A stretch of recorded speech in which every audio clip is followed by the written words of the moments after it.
আমাদের গুরুত্ব কি, তানজিমের দরকারটা কি, ঐক্যতার প্রয়োজনটা কি, বক্তাগণ বক্তব্য দিয়েছেন। আর ওলামায়ে কেরামকে কোনো বয়ান করতে হবে আমি মনে করি না। এরা তো সবাই জানে ওয়াজাক্কির ফাইন্না যিকরা তানফাউল মুমিনিন হিসাবে শুধু বরং গ্রেফতার সৃষ্টি করার জন্য কিছু কথা বলতেছে। আসলে বাংলাদেশের দুর্বলতা কোথায়, ইসলামের আজকে দুর্বলতার কোথায়, এইটা আমাদেরকে চিহ্নিত করতে হবে। আসলে ইসলাম দুর্বল, কোনো সন্দেহ নেই, ঠিক না?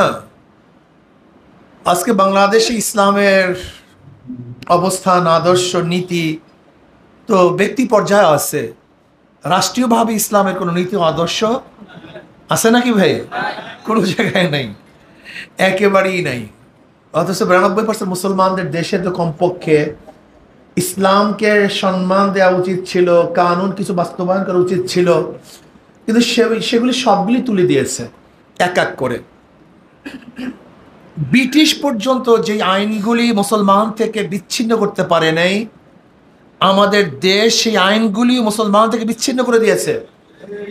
তালাকের ব্যাপারে ব্রিটিশ পর্যন্ত ওলামায়ে কেরামের ফতোয়ার উপরে সিদ্ধান্ত গ্রহণ করত, কিন্তু এখন কিন্তু তালাকের ব্যাপারেও ওলামায়ে কেরামের সিদ্ধান্ত কোর্ট গ্রহণ করে না। নেকার ব্যাপারে, বিবাহের ব্যাপারে ব্রিটিশ পর্যন্ত মুসলিম পারিবারিক আইনকে প্রাধান্য দিয়েছিল, কিন্তু এখন কি আপনি নেকার ব্যাপারে 16 বছরের মেয়ে কি বিবাহ দিতে পারবেন? ওলামায়ে কেরাম কি বলেন? আপনারা সবাই আলেম, আপনার 16 বছরের মেয়ে কি বিবাহ দেওয়া ইসলাম জায়েজ রাখছে কি রাখে নাই? আপনি কি পারবেন? 18 বছর ছেলে কি বিবাহ করা ইসলাম জায়েজ রাখছে কি রাখে নাই? আপনি কি পারবেন? কেন পারতেছেন না? আপনি কি একদিনও চিন্তা করছেন? সবাই তো নামাজ পড়ি, সবাই রোজা রাখি, সবাইকে তো দাড়িওয়ালা টুপিওয়ালা, নিজেদেরকে অনেক দিনদার মনে করি, অনেক বড় বড় দিনদার মনে করি, অথচ ইসলাম যেটাকে সুযোগ দিয়েছিল সেইটাকে বন্ধ করেছে সরকার, আমাদের কানুন। অথচ আমাদের মাথার মধ্যে কোনো ব্যথাই নাই, কোনো চিন্তাই নাই। আমরা বেদাত বেদাত নিয়ে আলোচনা করি, বিভিন্ন বেদাত। আচ্ছা, বেদাত বলতে কি বলি, কি বুঝি? যা শরিয়াতে নাই সেইটাকে সংযোজন করা, যা শরিয়াতে আছে সেইটাকে বিয়োজন করা, নাকি বললাম? আমরা বেদাত বলতে মনে করি শুধু কি সংযোজন করা। আসলে বেদাত কি জিনিস? যা শরিয়াতের মধ্যে নাই এরকম নতুন কিছু আবিষ্কার করা, আর যা ছিল তা বাদ দেয়া, এটা তো বেদাত। তাহলে আজকে বেদাত করতেছে গোটা রাষ্ট্র, অথচ এই বেদাতের বিরুদ্ধে আমাদের কোনো আন্দোলন নেই, কোনো কথা নেই। শরিয়াতকে ডাইরেক্ট অমান্য করছে রাষ্ট্র, কোনো কথা কার মধ্যে আছে? চিন্তাই নাই, ভাবনাই নাই। কেন যে নাই তাও আমি জানি না, কেন যে মাথার মধ্যে আসে না তাও আমার বুঝে আসে না। দেখেন, আল্লাহ পাক প্রথমেই ওহী নাযিল করেছেন ইকরা বিসমি রাব্বিকাল্লাযী খালাক, অথচ আজকে রাষ্ট্রীয়ভাবে ইসলামী শিক্ষাকে উৎখাত করার সব ধরনের ব্যবস্থা গ্রহণ করেছে। শুধু ব্যবস্থাই গ্রহণ করে নাই, আপনারা জানেন তো অবশ্যই, শিক্ষাঙ্গনে যেন একজন মুসলমান সন্তান তৈয়ার হতে না পারে, মুসলমানের মেজাজ না থাকে, সমস্ত ব্যবস্থা গ্রহণ করেছে। শুধু কি তাই? আপনার মেয়ে স্কুলে যাবে, তাকে ড্যান্স দিতেই হবে বাধ্যতামূলক। আপনি কি জানেন বর্তমান পড়াশোনার অবস্থাটা কি? অনেকেই জানি না, কেন খবর নেই তো, রাষ্ট্রের খবর নেওয়া তো নাজায়েজ। আলেমরা তো রাষ্ট্রের খবর নেওয়া নাজায়েজ, এগুলো দিনই, এগুলি তো দিনদারি না। আমি জানি না আপনাদের পড়াশোনা মেজাজের অবস্থা কি, কালচারের অবস্থা কি, ফেকেরের অবস্থা কি। আজকে বর্তমানে পড়াশোনা শিল্প সংস্কৃতি বইয়ের মধ্যে একেবারে ষষ্ঠ থেকে শুরু করে 10 পর্যন্ত শিল্প এবং সংস্কৃতি বইয়ের মধ্যে যা কিছু দেয়া হয়েছে, যে ষষ্ঠ থেকে 10 পর্যন্ত একটা মেয়ে বা ছেলে পড়াশোনা করে সে আর মুসলমান থাকতে পারে না, থাকতে পারবে না। যতগুলি সেটা আর্টিকেল দেওয়া হয়েছে, যতগুলি প্রোগ্রাম ঐক্যবদ্ধভাবে সেখানে করা হয়েছে, সবগুলির পিছনে পুরুষ এবং মহিলা। যেমন একজন একজনকে সাহায্য করবে, সেখানে কে? পুরুষ এবং মহিলা। একজন একজনকে বন্ধু বানাবে, শুধু পুরুষ মহিলা মুসলমানই নয়, ওখানে দেখবেন গল্পের মধ্যে বন্ধু এবং বান্ধবী, এর মধ্যে প্রত্যেকটা বন্ধু দেখানো হয়েছে হিন্দুদেরকে, আর প্রত্যেকটা বান্ধবী দেখানো হয়েছে মুসলিম মেয়েদেরকে এই বর্তমান বইয়ের মধ্যে। যেমন কৃষ্ণ তার বন্ধুকে আয়েশা, বুঝাতে পারি নেই। দীপক তার বন্ধুকে ফাতেমা, তার বান্ধবীকে ফাতেমা, এইভাবে দেখানো হয়েছে। আপনি আশ্চর্য হয়ে যাবেন আজকে শিক্ষা এবং সংস্কৃতির মধ্যে গায়ে হলুদে কিভাবে ড্যান্স করতে হবে, কোন ড্যান্স কোন গোত্রের কোন এলাকার গ্রহণ করতে হবে, কর্ণাটকের ড্যান্সের অবস্থাটা কি, ইউপি ড্যান্সের অবস্থাটা কি, ক্যালকাটার ড্যান্সের অবস্থা কি, অঙ্গ ভঙ্গি কিভাবে করতে হবে, মাথা কিভাবে নাড়াতে হবে, শরীর কিভাবে ঝাঁকাতে হবে, কোমর কিভাবে ঢুলাতে হবে, এগুলি থিওরিক্যাল বললে হবে না, থিওরিক্যাল বললে হবে না, আবার বাস্তবে দেখাতে হবে তার ড্যান্স ঠিক হচ্ছে কি হয় নেই। এই পড়া বর্তমানে শিক্ষাঙ্গনে পড়ানো হচ্ছে। ট্রান্সজেন্ডার নিয়ে আমরা আলোচনা করেছি, ট্রান্সজেন্ডার বাদ দিতে বাধ্য হয়েছে সে শরীফা, কিন্তু বর্তমান সিলেবাস এমন পরিকল্পিতভাবে সাজানো হয়েছে শুরুর থেকে শেষ পর্যন্ত এমন কোনো লাইন নাই যে লাইনের মধ্যে ইসলামের খেলাফ কোনো কথা বলা হয়নি। বর্তমান শিক্ষা সিলেবাসটাকে আমরা কিভাবে বলতে পারি, যদি প্রশ্ন করি, আমি যদি প্রশ্ন করি ময়লার কোন অংশ খারাপ, যদি প্রশ্ন করি ময়লার কোন অংশটুকু খারাপ, আপনি কি জবাব দিবেন? হ্যাঁ, ঠিক বর্তমান শিক্ষা সিলেবাসটাকে যদি বলেন কোন বইটা খারাপ, না, সব লাইনই খারাপ, সব অংশই খারাপ। কিন্তু ওলামায়ে কেরামের কোনো প্রতিবাদ নেই, কোনো আলোচনা নেই, সেই কোনো আন্দোলন নেই। আমি মাদ্রাসায় কত ছেলেরা পড়াশোনা করি, কাফিয়ায় কত ছেলেরা পরীক্ষা দেব, অথচ মেট্রিকের মধ্যে কত ছাত্রছাত্রী পরীক্ষা দেয় জানেন? 22 লক্ষ, 27 লক্ষ, 30 লক্ষ শিক্ষক মানে ছাত্রছাত্রীরা, শিক্ষার্থীরা, এরাই একদিন কি হবে? ম্যাজিস্ট্রেট হবে, এরাই কি হবে? ডিসি হবে, এরাই কি হবে? এসপি হবে, এরাই কি হবে? বিচারক হবে। যখন বিচারের মঞ্চে বসে ওরা শিক্ষা পেয়েছে, সহশিক্ষা, মানব শিক্ষা বুঝেন? কোনো ধর্ম নাই, আমরা সবাই মানুষ, হিন্দু খ্রিস্টান বৌদ্ধ নাস্তিক, ব্যাস। এখানে আবার ভেদাভেদটা কি? যেমন ওহদাদুদ্দিন সম্পর্কে রেজাউল আবরার সাহেব আলোচনা করছে, ওহদাদুদ্দিন বুঝেন? সমস্ত দিন এক, যত ধর্ম সব এক। ঠিক ওরা মানব সভ্যতা, ওরা বলতে চায় আমরা মানববাদী, মানববাদী মানে ধর্মবাদী না, কিসের মুসলমান, কিসের হিন্দু, কিসের খ্রিস্টান, সব এক। যখনই আপনি টুপি পরিহত অবস্থায় ওই ম্যাজিস্ট্রেটের কাছে, জজ সাহেবের কাছে বিচারে প্রার্থনা করবেন, তখন সে আপনাকে ভালো বিচার করতে পারবে না, ন্যায় বিচার করতে পারবে না, ওনার মধ্যে মেজাজ খারাপ হবে। আপনি জানেন দেশটাকে কোথায় নিচ্ছে? এ তো শিক্ষা সংস্কৃতি, এরপরে স্বাস্থ্য সুরক্ষার কথা বলতেছি, ইতিহাসের মধ্যে তো আরো মারাত্মক। পুরো মুসলমান ইতিহাসকে গড়বড় করে ফেলছে। আমাদের মুসলমান যোদ্ধা এবং শাসকদেরকে বর্তমান ইতিহাস ডাকাত এবং লুটেরা হিসাবে প্রমাণ করতে চেয়েছে। আপনি চিন্তা করতে পারছেন? যারা এই দেশ আক্রমণ করেছে, এই দেশ শাসন করেছে, এই দেশ বিজয় করেছে, ইসলামের ঝান্ডা তুলেছে, আজকে বর্তমান বাংলাদেশের ইতিহাস তাদেরকে কি বলছে? ডাকাত, এদেরকে খুনি, ধর্ষক। আপনি চিন্তা করতে পারছেন দেশের অবস্থা কোথায়? আপনি এবং আমি কয়জনকে বয়ান করতেছি, কয়জন নসিহত করতেছি, আর আমার ট্যাক্সের টাকা দিয়ে, আমার খাজনার টাকা দিয়ে, আমার ভ্যাটের টাকা দিয়ে বাংলাদেশের শিক্ষাঙ্গন চলতেছে, অথচ আমার পয়সায় আমি মুসলমানদের বিরুদ্ধে আলোচনা করতেছি, শিক্ষা দিচ্ছি। এর চেয়ে বড় কপাল পোড়া জাতি আর কেউ হতে পারে না। কিন্তু কারোর কোনো চিন্তা নেই, কারোর কোনো ভাবনা নেই। সবাই মনে করি আমি খুব ভালো আছি। ভালো তো আছেন, কোনো সন্দেহ নেই। আপনি কি জানেন আপনার মায়ের পায়ের নিচে মাটি নেই? স্পেনের অবস্থা জানেন? স্পেনের 950 বছর মুসলমানদের শাসন ছিল। খ্রিস্টানরা দখল করার পরে সেখানে একটা মসজিদও বাকি রাখে নেই। তুর্কিস্তানের অবস্থা জানেন, 750 বছর পর্যন্ত মুসলমানদের শাসন ছিল। কামাল পাশা ক্ষমতা যাওয়ার পরে এমন কোনো গাছ ছিল না যে গাছের মধ্যে একজন আলেমকে ফাঁসিতে ঝুলানো হয়নি। এমনকি কামাল পাশা বলেছিল, ওলামায়ে কেরাম তোমরা হজে যাও, জাহাজ রেডি। যখন জাহাজে মানুষ ওলামায়ে কেরাম হজে যাইতেছিলেন, সাগরের মধ্যে জাহাজকে ডুবিয়ে দিয়ে সমস্ত ওলামাদের হত্যা করেছে।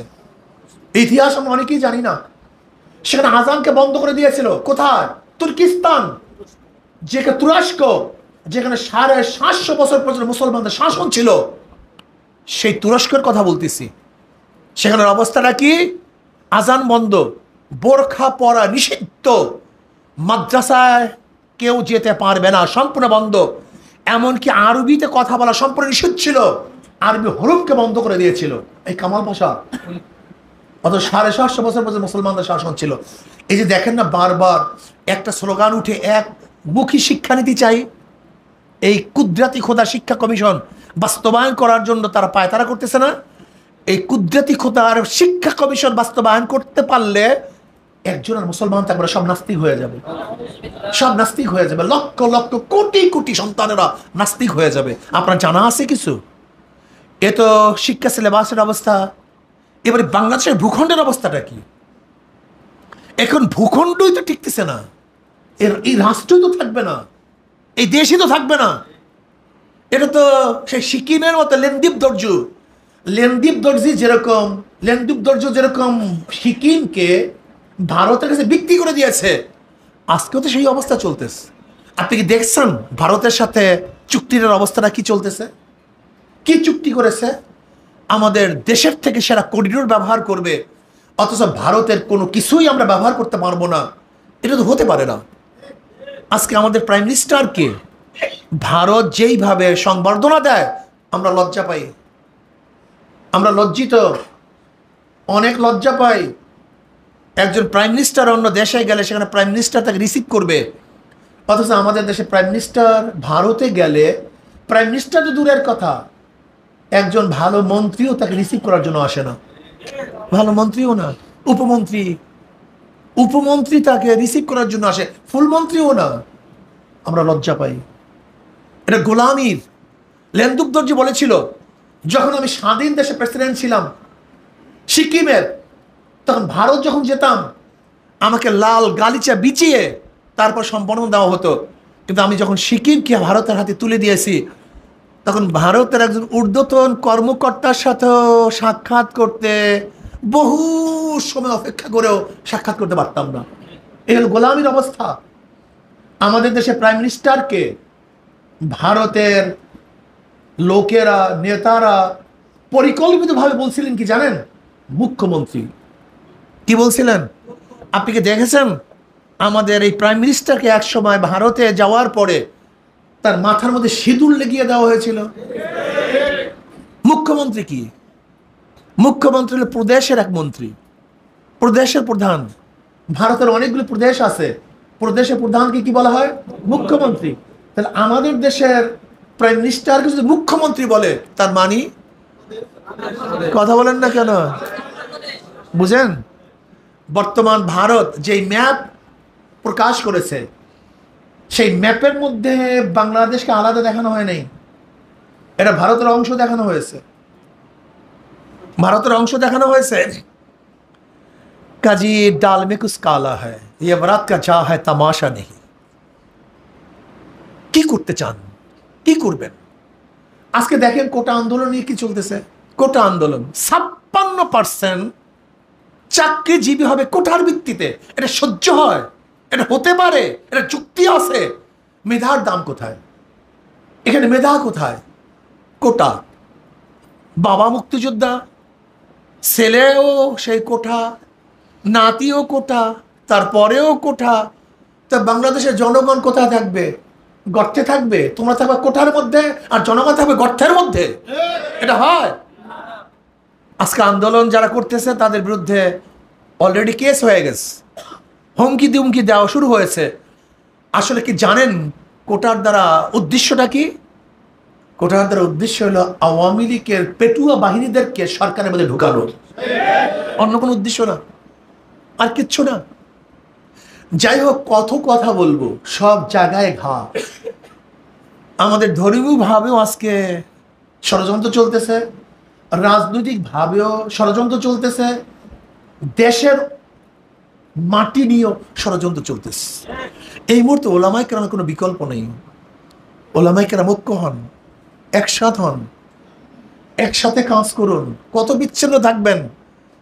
আমার হাতের দিকে তাকান, 5টা আঙ্গুল, যদি ও ভিন্ন থাকে কোনো কিছু করতে পারবো না, অন্য আঙ্গুল ভিন্ন থাকে কিছু করতে পারবো না। 5ও আঙ্গুল ভিন্ন ভিন্ন কাজ করতে পারলে কোনো কাজই হবে না। কিন্তু যখন একসাথ করব,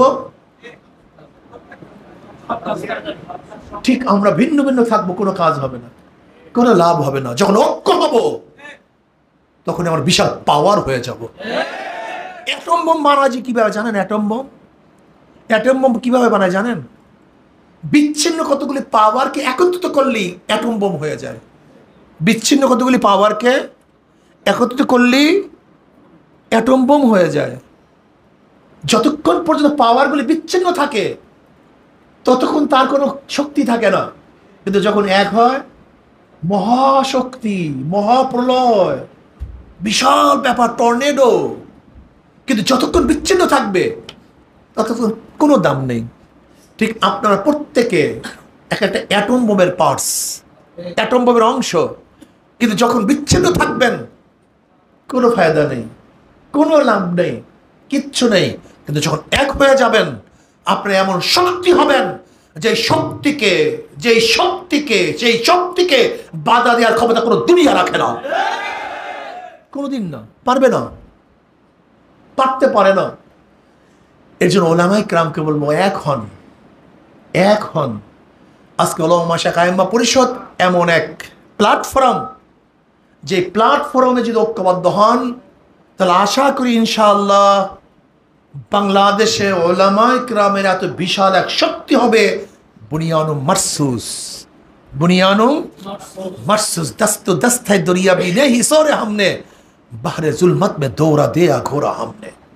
আমরা তো ওই জাতি যারা চটিয়াল ময়দানের মধ্যে শুধু ঘোড়া চালাই নাই, উত্তাল তরঙ্গের মধ্যে আমরা ঘোড়া পদর্পণ করিয়েছিলাম।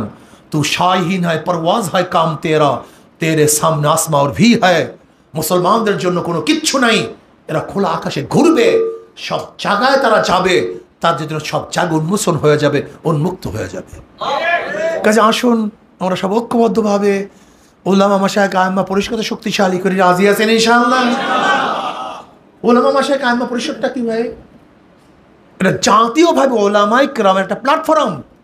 আঞ্চলিক উলামায়ে কেরামের প্ল্যাটফর্ম আছে, কওমি উলামায়ে পরিষদ আছে, উলামা ঐক্য আছে, বিভিন্ন ধরনের উলামায়ে কেরামের পরিষদ আছে। কারোর সাথে আমাদের কোনো বাধা নেই, সবাই সবার জায়গায় ঠিক আছে। কিন্তু এইটা জাতীয়ভাবে, এইটা কি জাতীয়ভাবে, এখানে কমিয়ান হোক, আলিয়ার হোক, অমুক পীরের মুরিদ হোক, তমুক পীরের মুরিদ হোক, অমুক সংস্থার হোক, যারা যেখানে আছেন না কেন, যে আলেম আহলুস সুন্নাত ওয়াল জামাতের আকীদা পোষণ করেন, তাদেরই প্ল্যাটফর্ম এই প্ল্যাটফর্ম। এখানে কওমিয়া নেই, আলিয়া নেই, অমুক পীর নেই, তমুক পীর নেই। যারা যেখানে যে অবস্থানে যে মাসলাকে আসি না কেন, যারা আহলুস সুন্নাত ওয়াল জামাতের আকীদা পোষণ করি, তাদেরই প্ল্যাটফর্ম উলামা মাশায়েখ আইম্মা পরিষদ। কিন্তু ছোট্ট একটা কথা বলি, আজকে শেষ করব। ইস্তেকামত থাকা চাই। কি থাকা চাই ভাই? জোরে বলেন। বাধা আসবে, বিপত্তি আসবে, ভয় আসবে, ভীতি আসবে, ষড়যন্ত্র আসবে, ইস্তেকামত থাকা চাই। ইসলামী আন্দোলনের উপর থেকে কত হাজারো বন্যা চলে গেছে। অনেকেই ভাবছে এই বছর মনে হয়, এইবার মনে হয় ইসলামী আন্দোলন থাকবে না, সব চুরমার হয়ে যাবে। ইনশাআল্লাহ ইস্তেকামতের উপর থাকার কারণে তাদের কিছুই হয় নাই। তাদের উপর থেকে যত টর্নেডো চলে গেছে, টর্নেডো দূর হয়ে গেছে, কিন্তু টর্নেডোর পরে তারা ঠিকই আছে। কথাটা বুঝতে পারিনি? তারা ঠিকই আছে। ইস্তেকামত থাকা চাই, ইস্তেকামত থাকা চাই। আজকে আমি সভাপতি সাহেবকে বলবো, আল্লাহ পাক আপনাকে অনেক যোগ্যতা দান করছেন। উলামায়ে কেরাম যারা স্টেজে আছেন, সামনে আছেন, সবাই যোগ্য। শুধু ইস্তেকামতের সাথে যদি থাকেন, আমি কসম করলে হানেস হব না, আপনারা এত বড় জামালপুর এক শক্তিশালী প্ল্যাটফর্ম হবেন, যাদের সামনে কোনো বাতিল শক্তি দাঁড়াতেই পারবে না, দাঁড়াতেই পারবে না, এটা বিশ্বাস করি। কাজে আসুন আল্লাহ আমাকে এবং আমাদের সবাইকে ওলামা শাইখ আইম্মা পরিষদের এই প্ল্যাটফর্মে ঐক্যবদ্ধভাবে কাজ করার তৌফিক দান করুন। আল্লাহ